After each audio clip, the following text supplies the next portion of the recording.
La conférence annuelle sur la programmation et la mise en œuvre des activités prioritaires du ministère de l'Économie et des Finances s'est focalisée sur une meilleure organisation afin de mieux répondre aux exigences de nouveaux textes portant réorganisation des différents services et départements sous tutelle, publié le 6 mars dernier. À cette occasion, les motivations ayant conduit au changement du cadre juridique ont été épinglées.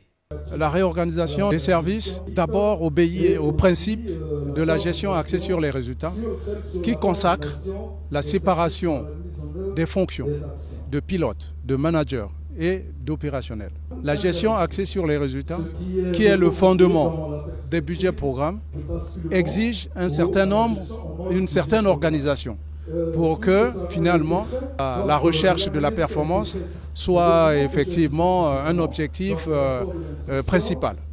La mise en œuvre de ces nouveaux textes par le ministère de l'Économie et des Finances revêt une importance capitale dans l'amélioration des performances concernant les objectifs assignés à ce département ministériel.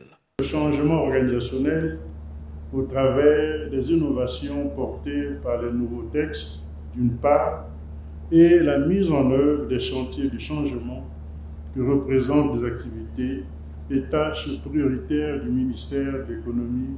Lorsque nous parlons de la révision des textes, cela nous situe dans le cadre de la gestion axée sur les résultats. Pourquoi souhaitons-nous une organisation performante si ce n'est pour optimiser nos performances dans la mise en œuvre de nos chantiers du changement?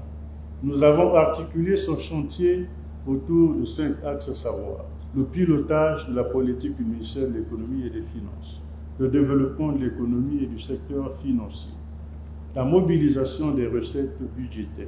Durant 2 jours, les cadres responsables des différents services sous tutelle du ministère de l'Économie et des Finances seront édifiés sur les activités prioritaires définies dans les nouveaux textes juridiques et sur la gestion, le contrôle et le suivi-évaluation de ce programme.